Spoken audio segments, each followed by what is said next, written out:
इंशाअल्लाह।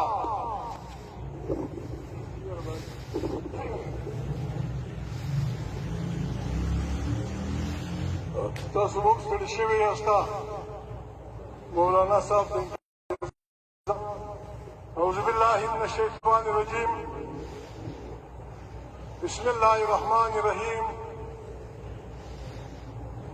محترم مولانا फजल रहमान साहब पीडीएम के अकाबरीन कारकुनों, मैं माफी चाहता हूं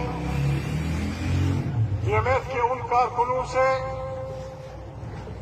जिनका ताल्लुक जिला ज़ारा से और पश्तो नहीं समझते हैं।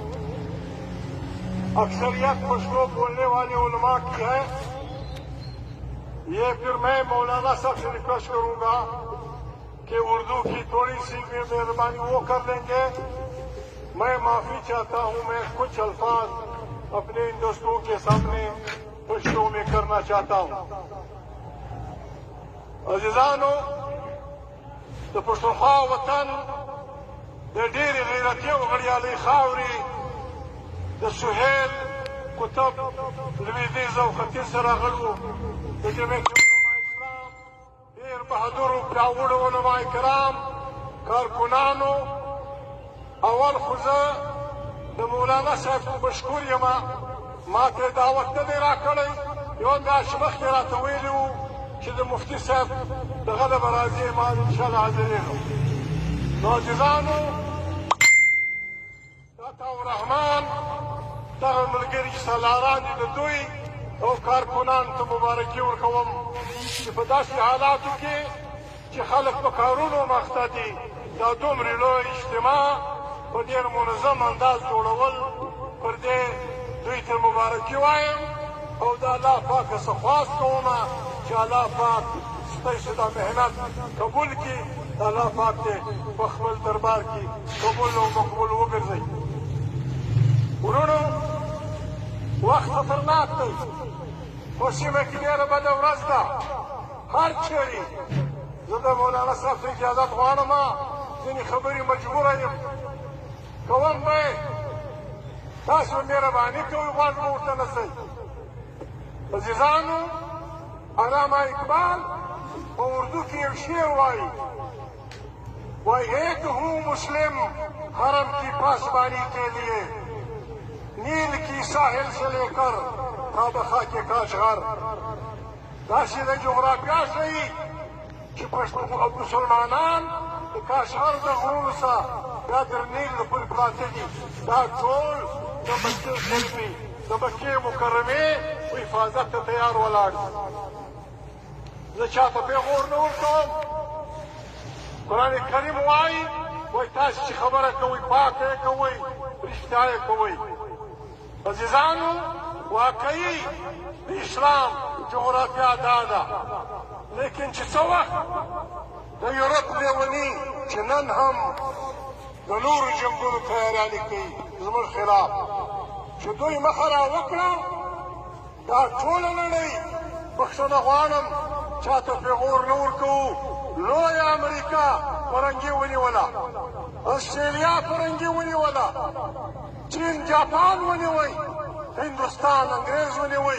ټوله نړۍ کې څوک نسو پاته چې یو بل ته سرنډر نسو. په اسلامي نړۍ کې کعبة الله پکښې، ټول عرب، ټول ایران، مشرقي بعید، انډونیشیا، ملایشیا، چې چیرې کلمه مبارکه ویل کېږي، دا ټول اسلام یا و فرانس ته یا فرنګي ته یا و بل چا ته سرنډر شو، اصله یې پر ځکه کېښووه. یوازینی وطن بلکې دوه، یوازینی وطن له امون یې ولې تر اباسینه، دا د غریبو پښتنو افغانانو وطن و چې په خپل همت یې، په خپل جرأت یې، د خپل سر په سودا یې افغانستان آزاد وساته. نور ټول سرنډر شو، یو ترکان پاته وو، یو افغانان پاته وو.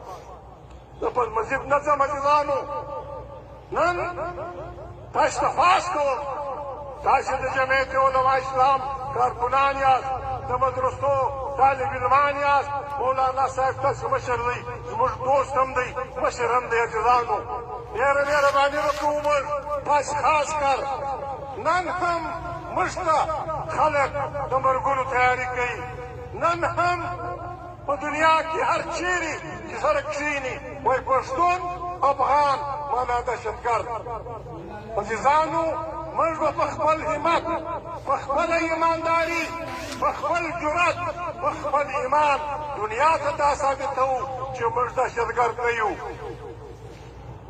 په د 3000 کاله کې له عیسی علیه السلام نیولې بیا تر اوسه پښتون افغان وطن باندې هر لیوني هر پاگل ځان کتلی دی د دنیا ټول سیلانیان د دنیا ټول جاسوسان د دنیا ټول د مختلفو دینونو خلک چې تللي دي افغانستان نه که هغه د بت مذهب دي که هغه د بل مذهب دي که هغه فرنګیان دي که هندوان دي که فرانسویان دي که ایټالین دي دوی ټولو په خپلو دایرانو کې دا لیکلي دي چې پښتون افغان انتهایي مېمنواز خلک دي انتهایي ملنسار خلک دي او په دې وطن کې د مسافر دپاره ډوډۍ مفته ده په دې وطن کې د مسافر دپاره بستره مفته ده ایتوران دا لیکي ایتوران هندو دی کوهنلال هندو دی فرنګی دی نور ډېر خلک دا لیکي چې موږ په افغانستان کې چې جاسوسۍ کولې جومات ته به ورغلو چا دا پوښتنه نه کوله چې ته د کوم مذهب یې چا دا پوښتنه نه کوله چې د کوم ځای یې مسافر یې ډوډۍ یې راکوله بستره یې راکوله نن خلک په ډېره بې شرمي دا خبره کوي چې پښتون افغان معنا دهشتګرد موږ دهشتګرد نه یو موږ دا به د جمعیت علما اسلام هر کارکون وایي دا به هر افغان وایي دا به د وطن هر وطندوست سړی وایي موږ ټول انسانیت د با آدم علیه السلام او بیبي حوا نه بچي بولو موږ انسانان خپل ورونه بولو دنیا د مختلفو مذاهبو ډکه ده د مختلفو مشرکونو ډکه ده هغه ورځ ډېره لرې ده چې ټوله دنیا به کلمه وایي مسلمانان کېږي به عزیزانو موږ په دې دنیا کې د خلکو سره ګزاره کوو څوک عیسایان دي څوک یهود دي څوک خدای مني نعوذ بالله څوک یې نه مني زموږ دا ټیکه نه ده موږ مسلمانان یو پر موږ خپل دین ګران دی پر موږ خپل وطن ګران دی پر موږ خپله پښتو ګرانه ده موږ دنیا ته دا ووایو چې عزیزه ته هندو یې هندوالی مبارک ته سیک یې خپل سیکوالی مبارک ته عیسایي یې عیسایت مبارک ګزاره به څنګه سره کوو زما د خاورو دا جومات په کاڼو نه ولې ستا جرګه په کاڼو نه ولم زما د جومات په عزت کوې ستا د ګردوارې عزت کوم زما د جومات په عزت کوې ستا د سینګاګ عزت کوم زندګي به سره تېروو چې لمانځه وخت راغلی زه به جومات ته ځم تا که کاوه که دې نه کاوه خپل دغه له ځه عزیزانو دا کانفرنس د مولانا مفتي محمود په نام جوړ شوی دی عزیزانو زه د ځان عالم فاضل سړی نه جوړوم لیکن تاسې پام وکړئ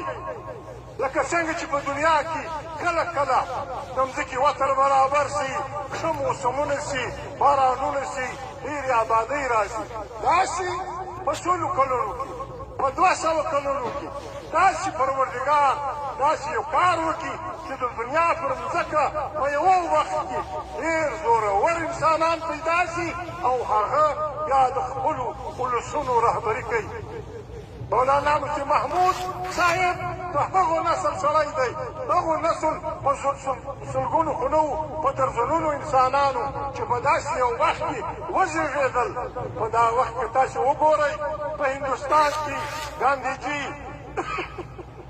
نهرو محمد علي جناح محمد علي جوهر او د ده ورور دارنګه نور ډېر په سیکانو کې ډېر لوی لوی بچي وزېږېدل په روس کې لینن او د هغه ملګري په جرمني کې لیونی هټلر او مسلوني په عربو کې جمال عبدالناصر بومدین او دارنګه په ایران کې ډېر زورور او دغه انسانانو خپله دنیا رهبري کړه په دغه حالاتو کې مفتي محمود صاحب په داسې یو وخت کې لا بغیر روزګار انسانان رب زېږوي بیا د انسانانو نمایندګي کوي جمعیت علما هند مدرسه وه، تاسو جمعیت علما خلک یاست، مهرباني به کوئ د خپلو اکابرینو هغه دود وساتئ، هغه رواج وساتئ.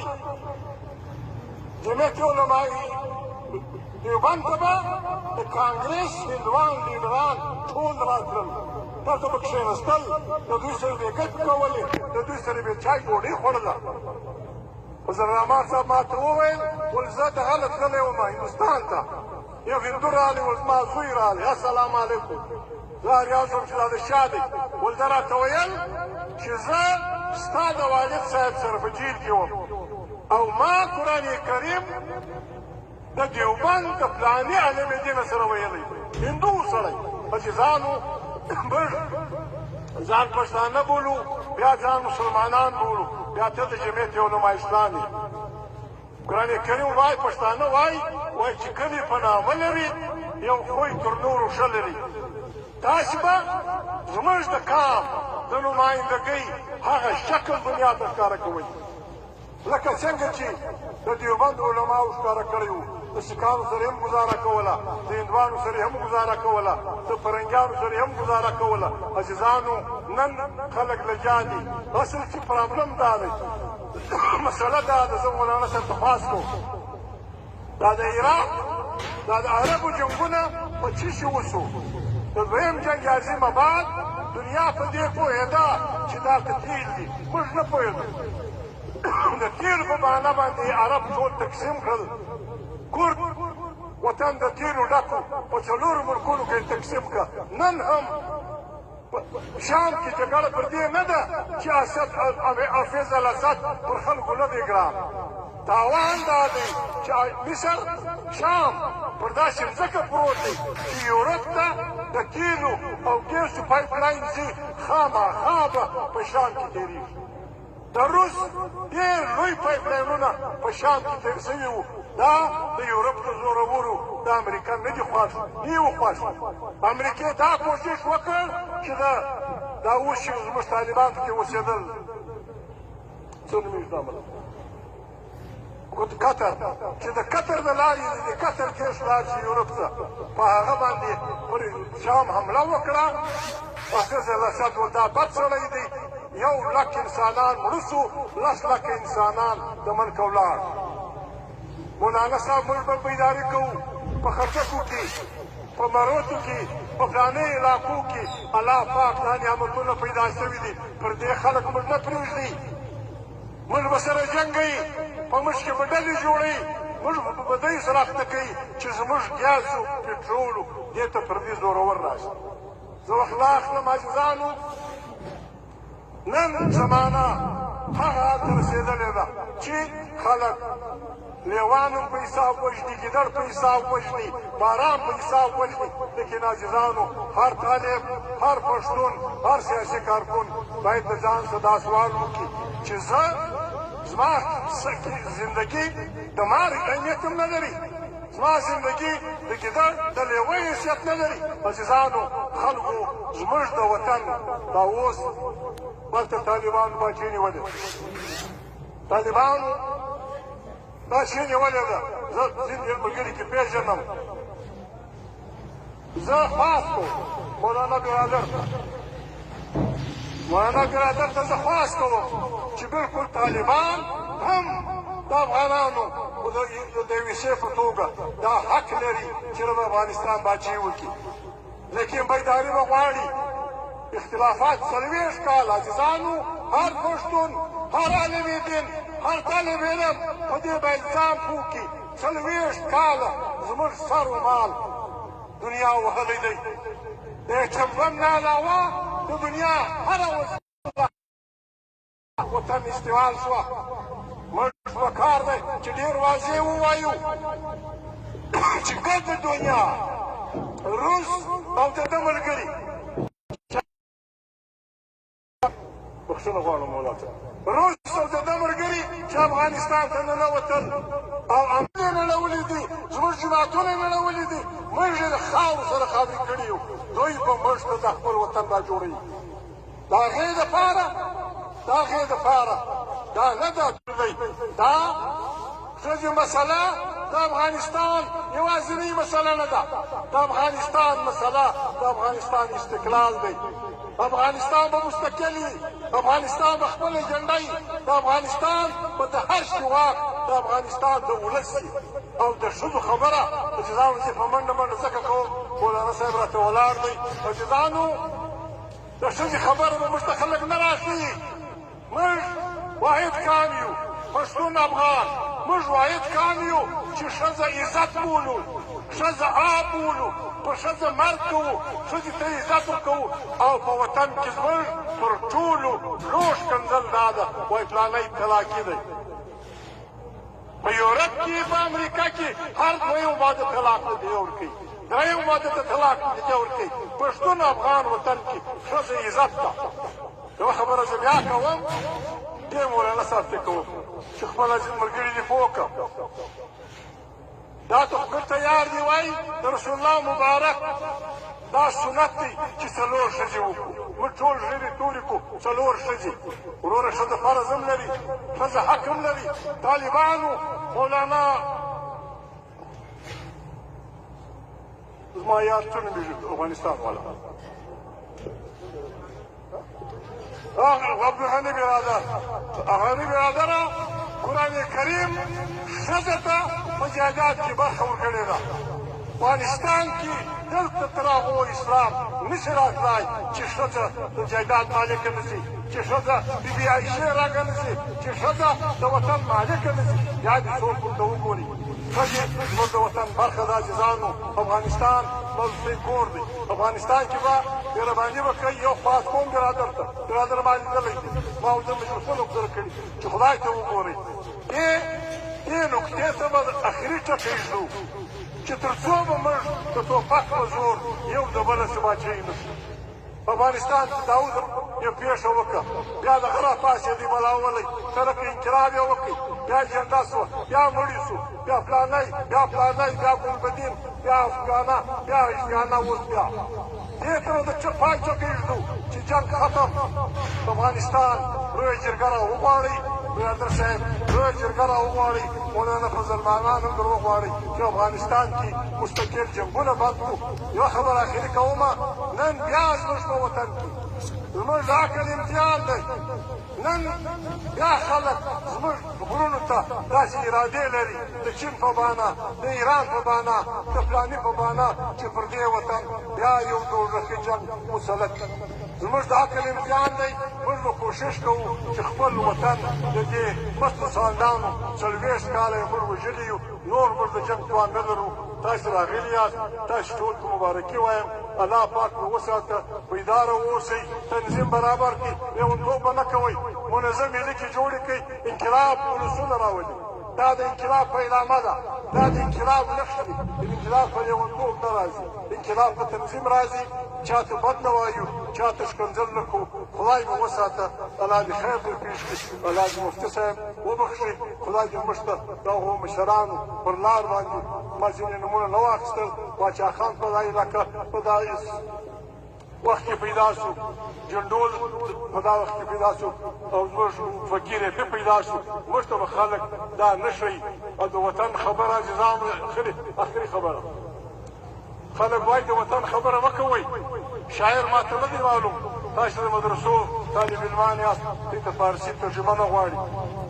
شاعر وایي خوب وطن از ملک سلیمان خوش داد، خار وطن از سنبل و ریحان خوش داد. یوسف که به مصر بادشاهی میکرد میگفت گدا بودن کنار خوش داد. یوسف علیه السلام چې په خپل پیغمبر و، والد صاحب پیغمبر و، په مصر کې بادشاه و، دا یې ویل چې کشکې زه د خپل کلي کنعان ملنګ وم. نو عزیزانو په دې مه خفه کېږئ، پښتونخوا زموږ کور دی لکه د یوسف علیه السلام چې کنعان کور. د دې سره به مینه کوو، اسلام به مې دغی. یوه خبره ملا طالب ته کوو چې طالب صاحب دا زموږ د جمعیت علما اسلام د پارټۍ جنډه ده. دا د پاکستان جنډه نه ده ستا جنډه سپینه زنده‌باد تا کلمه پر لیکلې ده دا ستا د پارټۍ جنډه ده د وطن بیرغ ته احترام وکړه افغانستان په سمه لار روان کړي زموږ مخ په وړاندې انقلاب زنده‌باد یوه د زور ناره خو کې مختورو زموږ کلی سړی راته ولاړ دی ما نه پرېښو ولاس لیکن پرېږدم وږدم بسم الله الرحمن الرحیم نعره تکبیر په زوره بلا وونم نعره تکبیر انقلاب